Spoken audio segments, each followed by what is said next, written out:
On the day of the celebration, my son and daughter-in-law arrived with noticeably tense expressions and forced smiles. Dad, Mom. It's been a while. Nice to meet you. And congratulations on your 25th wedding anniversary. Welcome.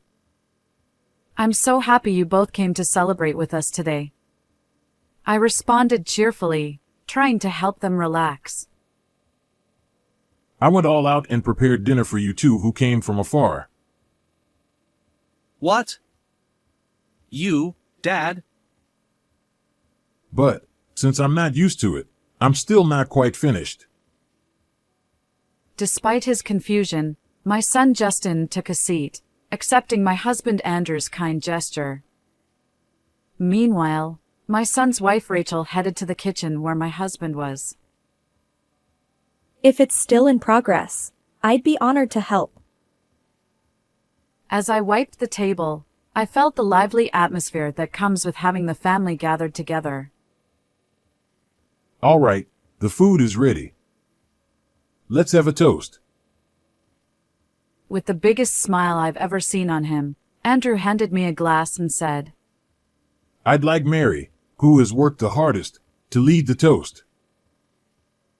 Touched by Andrew's kindness, I took the glass. With my heart pounding, I slowly raised the glass and took a deep breath. May this happiness last forever. In the middle of my words, Rachel suddenly grabbed my hand tightly and ran towards the entrance. Run away now.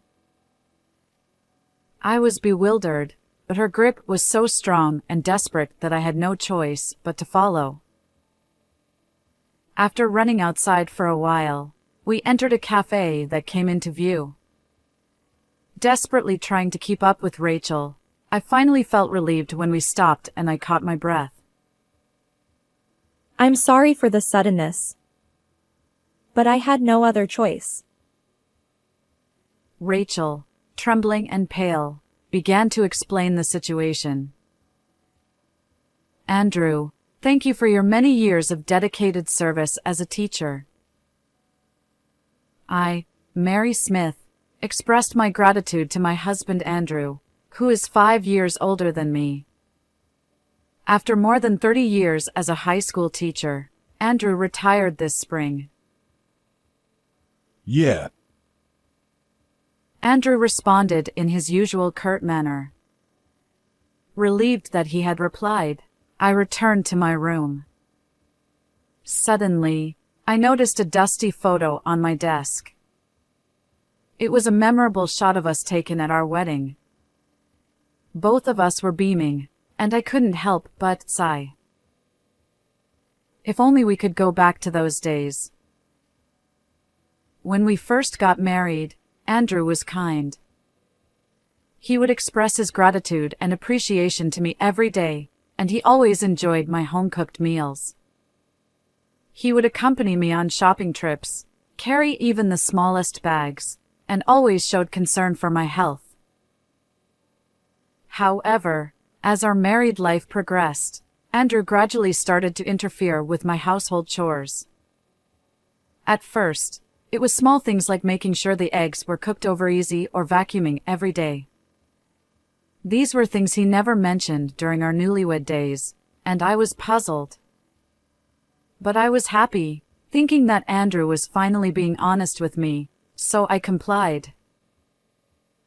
However, as time went on, Andrew's criticisms increased.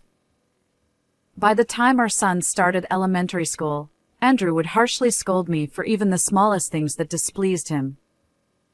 He treated our son Justin just as strictly. If you have time to play, you should study. You're a boy, so don't cry no matter what. He demanded high academic performance from Justin, who was still in elementary school, and would severely reprimand him if he wasn't at the top of his class. This invisible violence was slowly but surely tormenting us. Andrew continued his reprimands and remained largely indifferent to household matters. By the time Justin entered middle school, Andrew's violence was no longer just verbal. Why did you only get this score? Apparently, Justin had made just one mistake out of 5 subjects on a test. Andrew, unable to hide his anger, tore up the test on the desk in a fit of rage. Being the top of his class is an incredible achievement. It means nothing if it's not perfect. Why did you get this one question wrong? Despite my fear, I spoke up, hoping Andrew would acknowledge Justin's hard work. Everyone makes mistakes. It's your fault for spoiling him. Because of you, I'm humiliated. Andrew raised his voice and finally struck me. All I could do was endure until he was satisfied. I'm sorry. I'm sorry. I kept apologizing, telling myself that if Andrew was satisfied, he wouldn't turn his anger on Justin. To protect Justin, I gritted my teeth and endured. Even when Justin became a high school student, Andrew didn't change. What on earth are you doing? Aren't you upset that Justin lost? That day, Justin, who had joined the soccer team, lost a match, and I was being blamed for it. Justin was playing his first match, and he was chosen as a regular member even though he's a freshman. That's an amazing achievement. Don't be ridiculous. Being a regular member means nothing if he loses. With that, Andrew slapped my left cheek hard. Holding my stinging left cheek, I desperately tried to keep Andrew's anger from turning towards Justin. The opponent was the top team in the state. Justin even scored 2 goals against them. If he can score 2 goals, he can score 3. Then he slapped my right cheek hard. Tell him that if he produces such a disgraceful result again, I won't be lenient. Andrew seemed satisfied after hitting both my cheeks hard and left with a parting shot.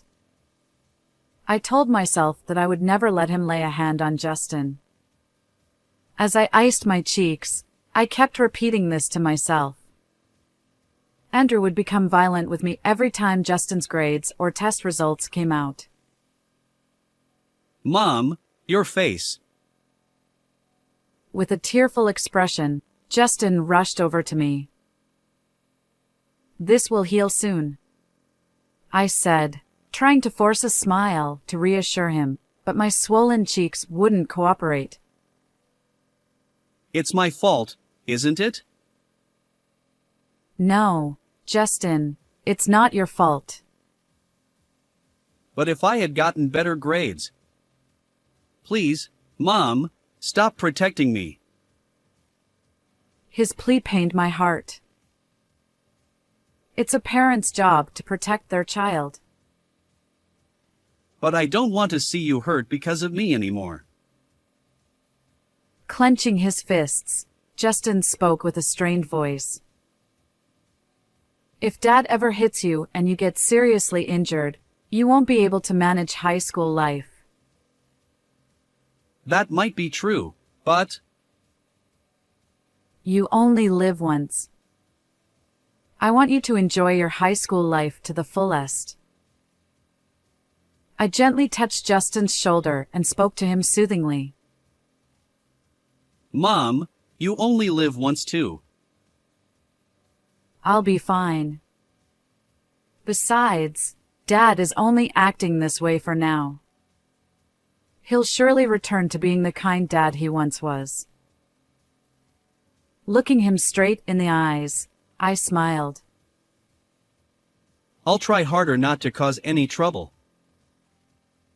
Sensing that I wouldn't back down, Justin spoke weakly. Just be yourself and enjoy life, Justin. Leave Dad to me. He looked me in the eyes and nodded. After that, Justin enjoyed his high school life and quickly became a senior preparing for college entrance exams. Worried about me, Justin seemed to be deciding on a college close to home. Don't worry about Dad. But what about you, Mom? I'll stay here with Dad. Justin looked at the marks on my arm with a pained expression. Are you sure? Yes. Besides, you know my health isn't great. I might not be able to handle a big change. In fact, I had often fallen ill while traveling. All right. Though he seemed dissatisfied, Justin relented. After much effort, Justin was accepted into his desired university, which was quite far from home. Despite Andrew's frequent complaints about Justin, he was pleased that Justin had been accepted into a prestigious university. Take care. Mom. I'll do my best. With tears in his eyes, Justin held my hand and said goodbye. After Justin went off to college, Andrew's violence stopped, but his scolding continued. Another cold? Are you faking it? Don't walk around in front of me looking so shabby. He often criticized my health and appearance, but it was better than being hit. My solace during those days was the messages from Justin. They were about trivial things like the seasons or the town he lived in, but it was clear he was always worried about me. This year, the watermelons are plentiful and very sweet. I wish you could come and try them. Really? If I'm feeling well, I'd love to visit. The air is fresh, and I think it would be a comfortable environment for you too. Thank you for worrying about me. Thanks to Justin's frequent messages, I didn't feel lonely and could endure Andrew's scolding. That life continued for over 4 years. Justin graduated from university and married a local woman. When I told Rachel about you, she said she wants you to live with us. This was a message from Justin, as usual. I had heard that Rachel, Justin's wife, was a very cheerful and lively woman. I don't want to interfere with your newlywed life, but I appreciate the thought. I replied to Justin, letting out a quiet sigh. I still held on to the faint hope that Andrew would someday return to being the kind husband he once was, so I had no intention of going to live with Justin. It'll be okay. It has to be okay. I muttered like a mantra, enduring Andrew's scolding. Hey, where did you put my socks? My mantra had no effect, and Andrew's verbal abuse rained down on me mercilessly every day. The socks are right there. Not these. Today is an important day. I can't go out in these worn-out socks. He complained about socks that had only been worn 2 or 3 times. But these are the newest socks you have. You're completely useless. It's common courtesy to iron socks every day so they don't get wrinkled. If it's the same tomorrow, you won't get off easy. Leaving behind these unkind words, Andrew left the house. Knowing he wouldn't look back, I hurriedly called out, "Take care." He expects so much from me, I have to meet his expectations. I told myself, ignoring the pain in my heart as I went about my chores. After enduring Andrew's unreasonable demands alone for several years, today has finally come. Andrew, who has reached retirement, seemed to have become a bit more gentle. It would be a lie to say I wasn't anxious about spending more time with him in the future. Still, I hated myself for trying to force kindness into his actions and still searching for the man he used to be. Unable to let go of my anxiety and faint hope, I rarely approached the living room during the day when Andrew was there. I watched TV when he was in his room. A program introduced a dish that Andrew might like, so I decided to make it for dinner. I turned off the TV and got ready to go shopping. Even though it was April, the forecast said the high would be 41 degrees Fahrenheit, so I dressed warmly. Just as I was about to leave the house as usual, Andrew called out to me from behind. Wait a minute. I'll come with you to carry the bags. What? I almost dropped my bag in surprise at his unexpected words. It'll be cold if you walk. I'll drive. Watching Andrew hurriedly prepare, I wondered if this was a dream and pinched the back of my hand. I chose my hand so he wouldn't notice, but it probably hurt more than my cheek would have. Come to think of it, I haven't been verbally abused at all today. All right, let's go. As I got into the car, prompted by Andrew, he said something even more surprising. You can rely on me, you know. I reflexively replied, okay, unable to believe this was the same Andrew as yesterday.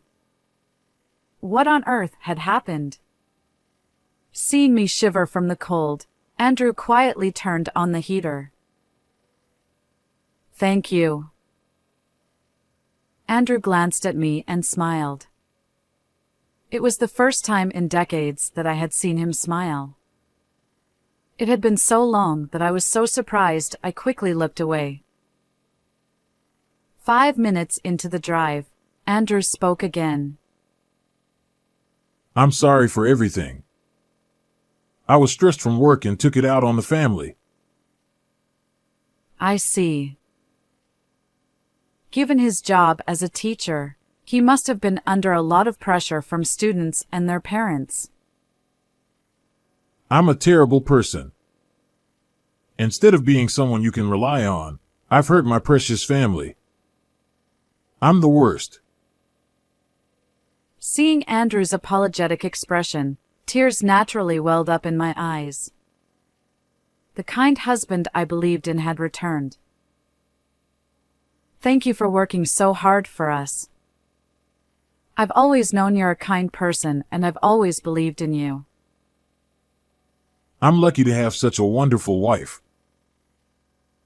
Andrew smiled shyly, and I couldn't help but smile back. Thank you. Let's continue to take care of each other. Of course. From that day on, Andrew worked to make up for the past. I don't know if it will make up for everything, but I want to help you, Mary. With a serious expression, Andrew said this and took the initiative in household chores, always considering my health. You've been a great help. Thank you so much. I thought to myself, I'm glad I kept believing. As the months passed and the season of fragrant osmanthus arrived again, Justin and his wife decided to come to our house to celebrate our silver wedding anniversary. Do you think it's okay for Rachel to meet Dad? Justin was worried about Andrew's behavior right up until their visit. Don't worry. He doesn't say harsh things to me anymore. In fact, he's very kind now. Really? Until now, I had visited Justin and his wife alone, but this was the first time they were coming to our house.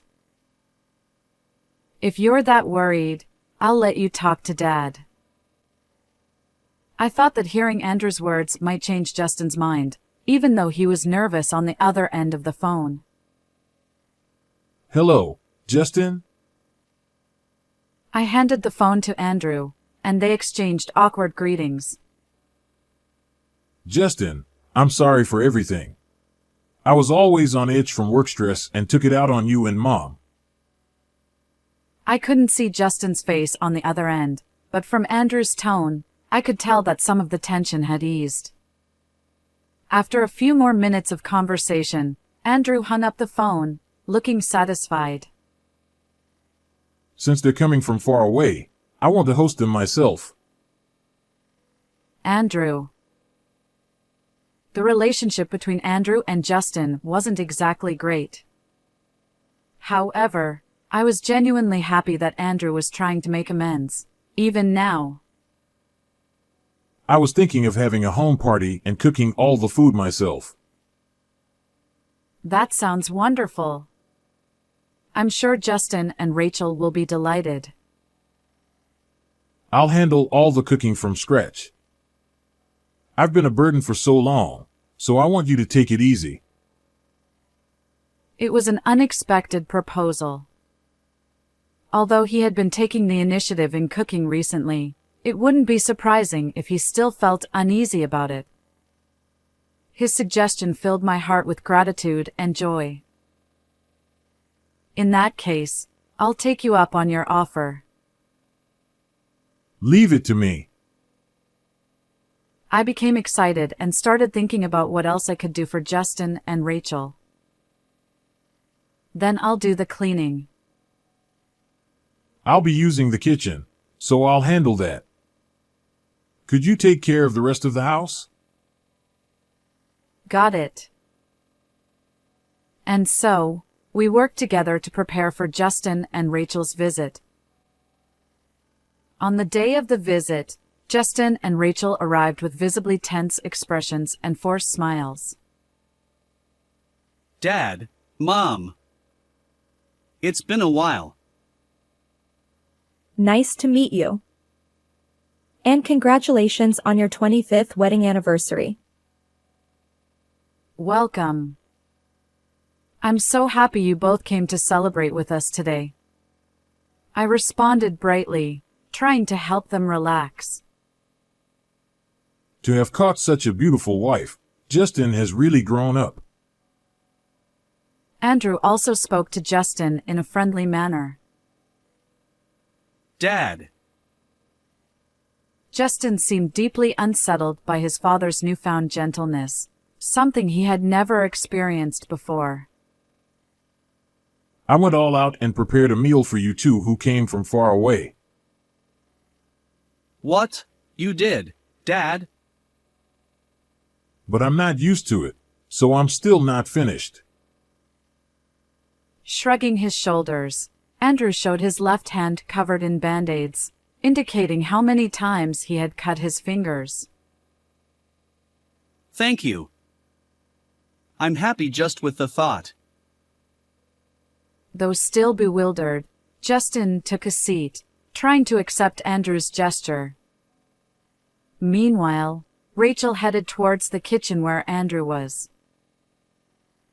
If it's still in progress, I'd be honored to help. As I wiped the table, I felt the lively atmosphere that comes with having family gathered together. Seeing Rachel actively engaging with Andrew brought a natural smile to Justin's face. Watching this, I felt very happy too. All right, now that the food is ready, let's have a toast. Andrew, wearing the biggest smile I've ever seen, handed me a glass. Mary, who has endured the most, should lead the toast.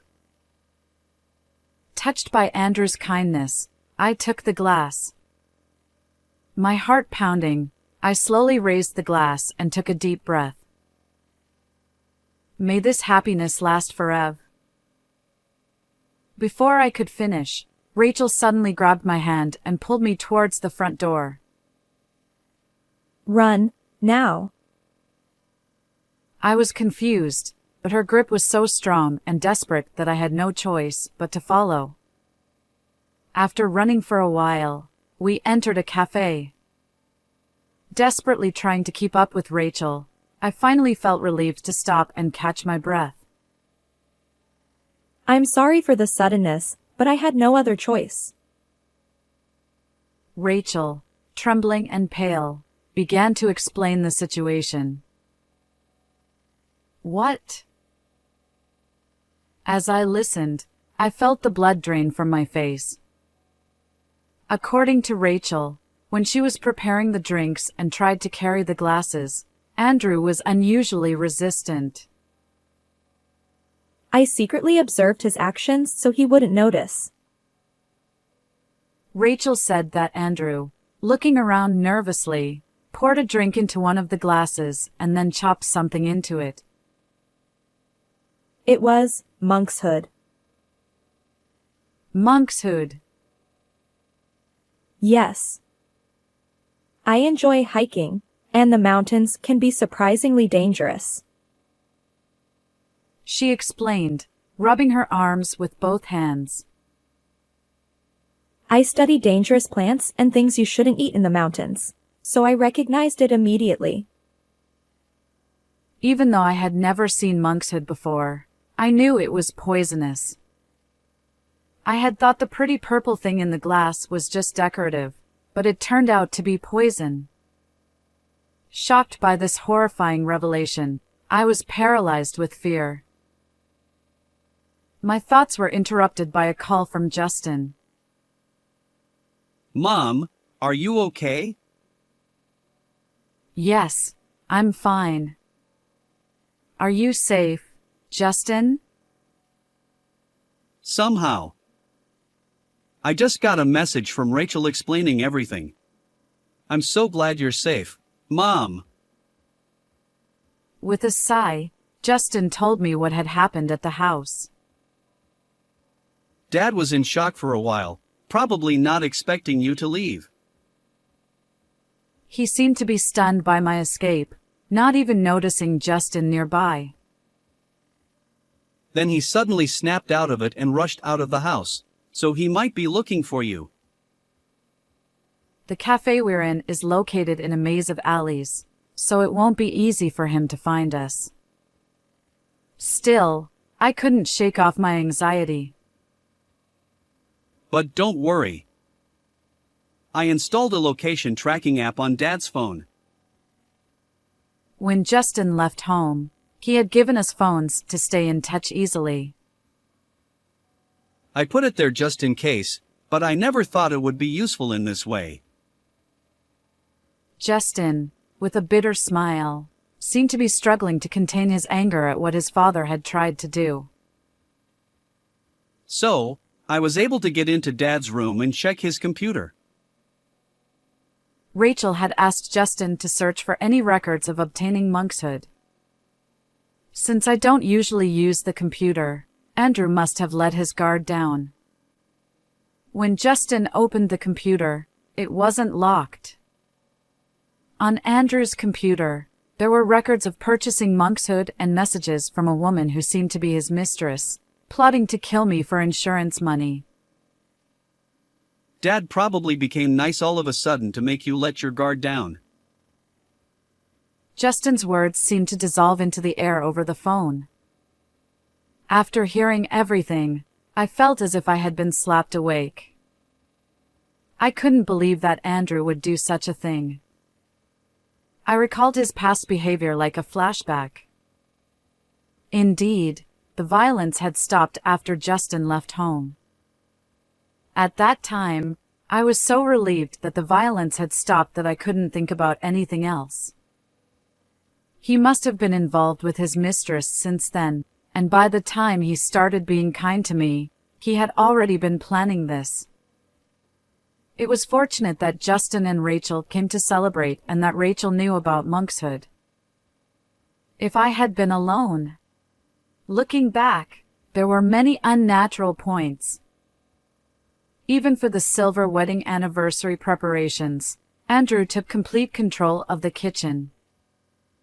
It was all to carry out his plan. Thinking of the worst, I got goosebumps all over my body. Justin, thank you. I'm going to the police. Got it. It looks like Dad is heading in a completely different direction. I see. Now's our chance. So, I decided to go to the police with Rachel. No matter what happens, I'll protect you, Mary.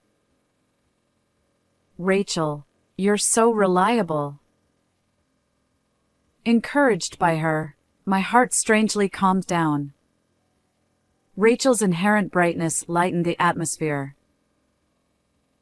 After that, my divorce from Andrew was finalized without any issues. The three of us returned home, tired from the ordeal but somehow looking relieved as we glanced at each other. I talked to the lawyer, and Dad will have to pay alimony. Thank you for everything. By now, I had no sympathy left for Andrew and felt a weight lifted off my shoulders. Additionally, due to the long-term emotional and physical abuse from Andrew, I had been regularly seeing a doctor, which led to Andrew being taken into police custody.